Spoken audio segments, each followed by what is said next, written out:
Olá, muito bom dia.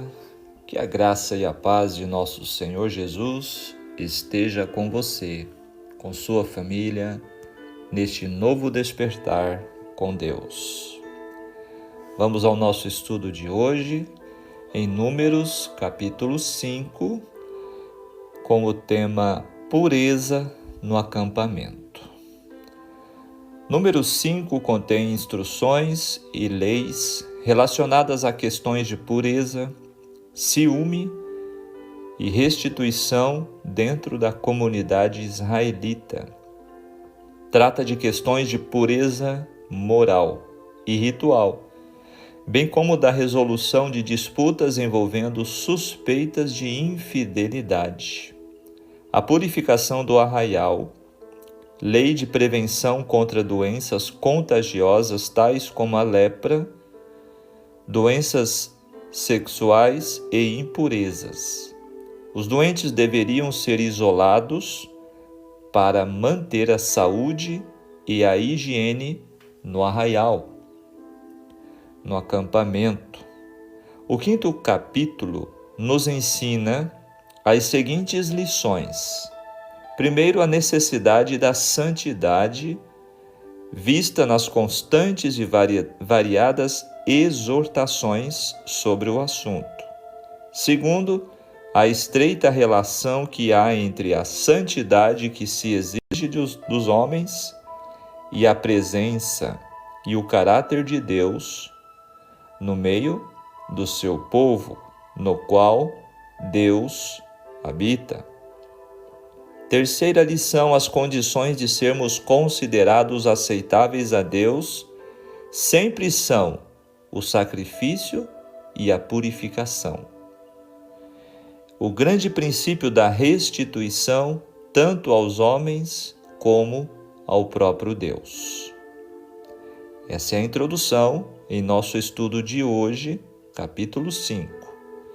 Vamos aos detalhes agora nos comentários. Pessoas física ou cerimonialmente imundas eram mandadas para fora, ou seja, elas eram isoladas por um período do acampamento. Essa providência foi tomada porque, como uma nação de sacerdotes, os israelitas deviam representar o homem restaurado à imagem de Deus. O verso 2 fala de cadáver, o supremo sinal tangível de impureza, imundo por ter tocado em cadáver. Esse grupo de pessoas era eliminado só da parte interior do arraial. A palavra aqui traduzida por morto é nefesh, do hebraico, vertida muitas vezes como alma. Ela tem vários significados, e neste versículo se refere a um cadáver considerado cerimonialmente imundo. Naquele tempo, nós podemos entender que não haviam todo o sistema moderno que hoje existe de exames, de desinfecção, O povo morava lá no deserto e então estas leis de higiene elas se tornavam necessárias para a proteção, de todo o acampamento, de todas as pessoas. Verso 3, na Nova Jerusalém, a habitação de Deus entre os homens não será comprometida por qualquer forma de impureza. Isso será um quadro totalmente diferente na nova terra, Verso 6, ofendendo ao Senhor. Um pecado contra o próximo era considerado pecado contra Deus. Portanto, exigia o oferecimento de sacrifício, bem como a restituição à pessoa prejudicada. Embora seja possível pecar contra Deus sem prejudicar o próximo, é impossível pecar contra um ser humano sem cometer ao mesmo tempo um pecado contra Deus. Então, quando nós fazemos o mal ao próximo, estamos pecando contra Deus. Verso 8, parente. Já que os israelitas, de modo geral, tinham um parente para fazer restituição, é possível que o homem sem parentela fosse um prosélito. Agora o verso 11. Se a mulher de alguém se desviar, agora vem outra questão no capítulo. O processo descrito aqui beneficiava mulheres inocentes, ao dar a elas o direito do julgamento da Suprema Corte pelo próprio Deus, protegendo-as, assim, da possibilidade de tratamento injusto por cortes humanas. Por se tratar de cortes humanas, elas poderiam ser falhas, né? Julgamento humano é falho. Então era o próprio Deus que naqueles dias se compunha para julgar, né, estes casos. Não existe lei similar a respeito de mulher que suspeitasse que seu esposo a houvesse traído. Os homens não precisavam deste tipo de proteção.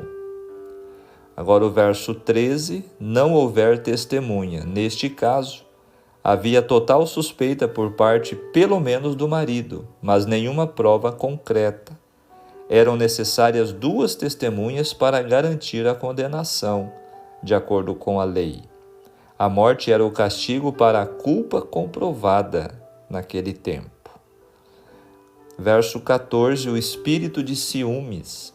Estes ciúmes podiam surgir do poder de perceber uma situação verídica, mas, para evitar um divórcio súbito e injusto, a lei de Deus protege as famílias contra os ciúmes falsos e pecaminosos que não procedem do amor. Do verso 15, espírito, agora da palavra ruá, traduzida no Novo Testamento. Aparece 377 vezes no hebraico, também traduzida por espírito. A ideia predominante nessa palavra é poder. Quando a rainha de Sabá viu o esplendor de Salomão, diz o verso 5 de 1 Reis capítulo 10, não houve mais espírito nela. Ou seja, não tem nada a ver com alma, né? Com espiritismo, né? Um homem que controla seu espírito e ao mesmo tempo forte e digno. Nessa passagem indica um impulso ou uma emoção intensa. Esse é o sentido da palavra. Agora, a farinha de cevada era um tipo de farinha mais barata, alimento rústico usada mais pelos pobres e como forragem para os animais.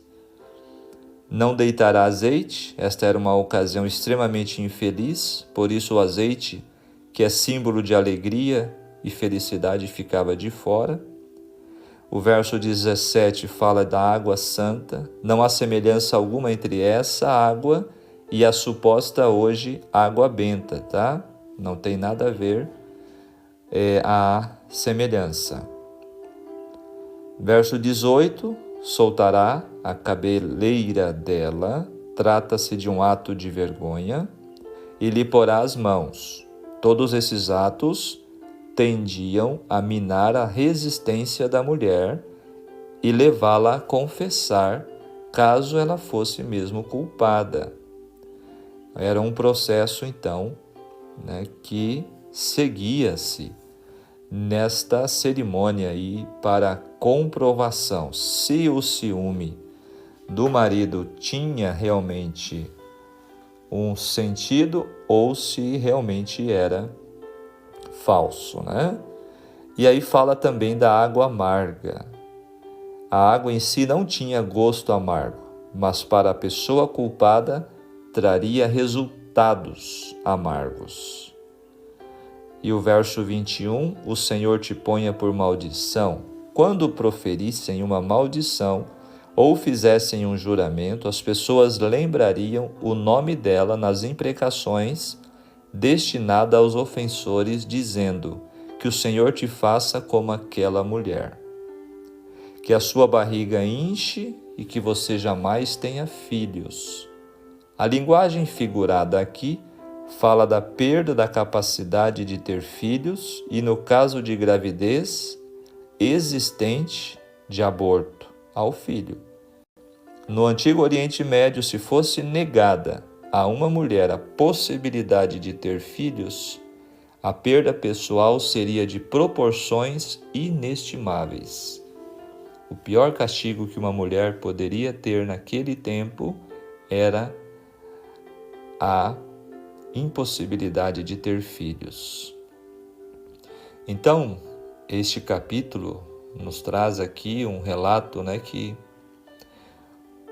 para a nossa cultura hoje parece realmente algo muito forte, Mas, como já citamos, temos que entender que naquele tempo a cultura geral, de todas as pessoas, de todas as nações, eram muito diferente de hoje, e todas estas leis que nós encontramos e que às vezes parecem rígidas demais, elas sempre tinham o propósito de promover segurança para os inocentes e equilíbrio na aplicação das leis que haviam para aquela época, Verso 23, as apagará. As palavras escritas seriam lavadas e transferidas deste modo para a água. E o 31, levará a sua iniquidade. O princípio básico de todo o procedimento era que o resultado repousava nas mãos de Deus. Então, como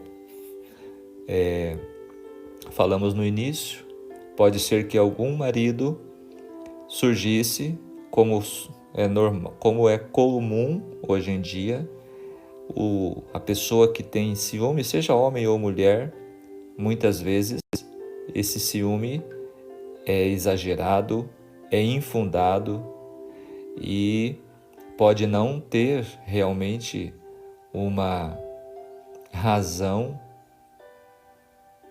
real, justa. Então, essa lei, ela servia para aplacar essa ira e esse ciúme infundado dos maridos. Então, se a mulher fosse realmente inocente, ela estava tranquila diante da aplicação deste teste, Deste teste que o capítulo traz aqui, ok? Agora, santidade de coração e pureza de vida dentro do espírito de profecia. A santidade de coração e pureza de vida, eis os grandes objetivos dos ensinos de Cristo.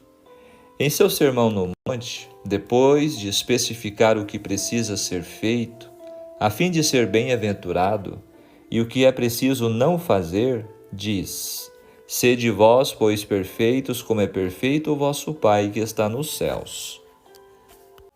A perfeição, a santidade, nada menos que isso, lhes daria êxito no sustentar os princípios que lhes dera.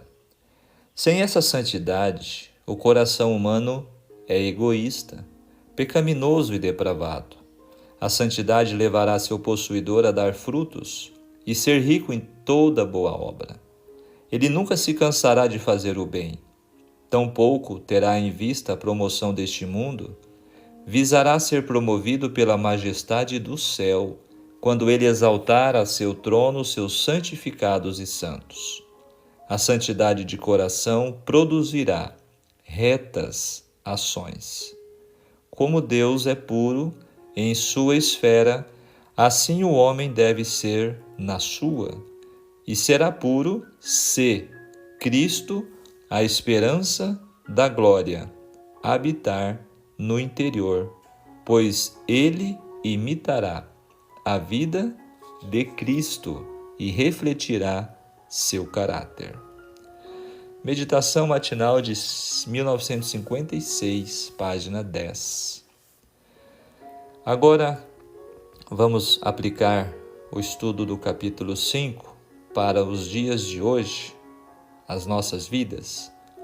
Evite perigos que o inimigo prepara, tentando te arruinar. Não faça hoje de teu coração um lixeiro espiritual para que amanhã ele não seja um depósito de lixo diabólico. Ao levantar-se, busque alimentos nobres para que tua mente não fique pobre. Comece o dia lendo, estudando, meditando na palavra de Deus para que durante todo o dia você possa estar fortalecido. Junte-se àqueles que hoje focam seus olhos neste capítulo, ao qual pode ser estruturado assim: isolamento dos portadores de diversas doenças, restituição pelas ofensas e caso da esposa suspeita de adultério. Deus preza pela saúde física, pela saúde emocional e relacional e pela saúde espiritual. É o que o capítulo de hoje nos apresenta de ensinamento. Deus não quer que seu povo, contaminado com doenças, não quer seu povo contaminado com doenças que o debilite na jornada desta vida, nem com pecados que atrapalhem na caminhada e nem desvios espirituais que tiram o foco do alvo correto. Boa parte do texto lida com o ciúme, por motivos corretos ou doentios. O ciúme tem destruído muitos casamentos. Portanto, seja cristão de verdade, sirva ao Senhor em toda a sua vontade. Ciúmes podem surgir da atitude incorreta do cônjuge com alguém do sexo oposto ou da fértil imaginação da mente doentia, imatura e insegura do cônjuge que vê o que não existe, causando sofrimento a quem diz amar. Como agir quando há suspeita e não se admite o erro? O texto descreve um teste que devia ser aplicado a uma esposa cujo marido estava suspeitando de sua fidelidade. E Deus prometeu agir através de ritos para purificar uma esposa inocente ou para identificar a culpada. Esse rito lembra-nos de que se nós mesmos não lidarmos com os nossos pecados, da mesma maneira como a esposa culpada, iremos levar nossa iniquidade. Enfim, notem-se as seguintes verdades teológicas. Primeiro, Deus não é causador de problemas. Ele sempre tem a solução para os nossos problemas. Segundo, Deus oferece solução aos problemas antes que eles surjam na vida de seu povo. Terceiro, que Deus é atencioso, cuidadoso e dedicado ao seu povo, desejando o melhor. Quarto, Deus conhece nossas fraquezas e oferece-nos auxílio antes que necessitemos. Portanto, a graça divina se revela frente a cada necessidade humana. Aleluia por isto, né? E o nosso momento de reflexão final do estudo de hoje. Existe uma grande confusão atual quanto à aplicação da disciplina e à prática do verdadeiro amor. Na concepção da maioria, não há harmonia entre ambos. Olha só como isso aqui é muito verdadeiro. Os erros precisam ser relevados, as advertências abandonadas e as disciplinas esquecidas em nome do amor. Essa é a concepção da maioria hoje. Trocaram o temor do Senhor pela lógica humana. O assim diz o Senhor, pelo assim disse o homem que o Senhor disse. Para muitos, jaz a necessidade de orientação e de correção. Afinal, somos todos pecadores e as minhas escolhas não são da conta de ninguém? É o que dizem. Entretanto, este é um perigo que incorre no meio do povo de Deus, prestes a se espalhar como uma lepra, caso não seja erradicado. O verso 7 nos disse: confessará o pecado que cometer. E o verso 18: e apresentará a mulher perante o Senhor. São duas frases de impacto que deixam clara a necessidade do pecador de reconhecer os seus erros e de apresentar-se diante do Senhor e aceitar a sua justiça, dizendo, como no verso 22, Amém, Amém. Amados, amar como Cristo nos amou não significa ser conivente com o erro, pois que Ele pagou um alto preço pelos nossos pecados, e sim, proporcionar ao pecador a oportunidade de encontrar o caminho da cruz e ser transformado. Muitos têm saído das fileiras do Senhor por sentirem-se ofendidos em sofrer disciplina por sua má conduta e saem como verdadeiros perseguidores dos irmãos e da Igreja de Deus.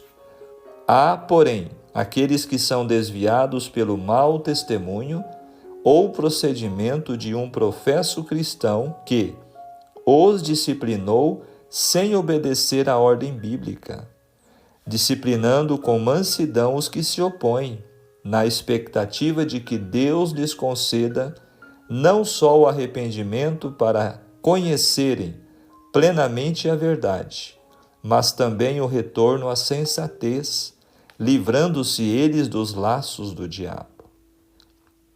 Conclusão. A esta geração o Senhor declara: eu repreendo e disciplino a quantos amo.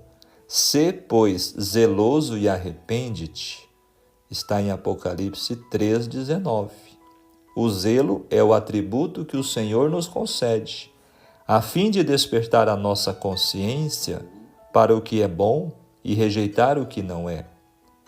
Que não saiam de nossa boca palavras ásperas ou de depreciação ao nosso irmão, mas que por preceito e por exemplo possamos conduzi-los a Cristo, o justo e fiel juiz.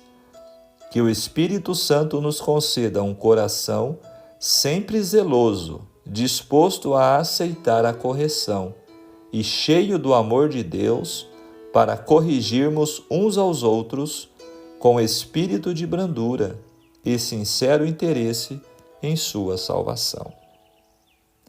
Amém? Este é o nosso estudo de hoje, Números capítulo 5, nos trazendo, então, estes ensinamentos importantes sobre pureza, santificação e como nós devemos nos portar diante das dificuldades, né? E diante também da nossa comunidade. Que Deus nos dê a sua graça para que possamos aplicar estes ensinos em nossa vida, estes princípios divinos, né? Vamos orar. Maravilhoso Deus, querido e bom Pai Celestial, graças te damos, Senhor, pelo dom da vida, pela sua misericórdia em um novo despertar, pela sua palavra que nos ensina, Senhor, como viver segundo a tua vontade em nossa jornada nesta terra. Queira, Senhor, nos guardar, nos guiar, nos proteger em mais esse dia. Queira abençoar cada participante, Senhor, deste estudo, deste momento e desta oração. Fica conosco em nome de Jesus. Amém. Muito bem, Ficamos por aqui. Grande abraço a todos e até o nosso próximo encontro. Tchau, tchau.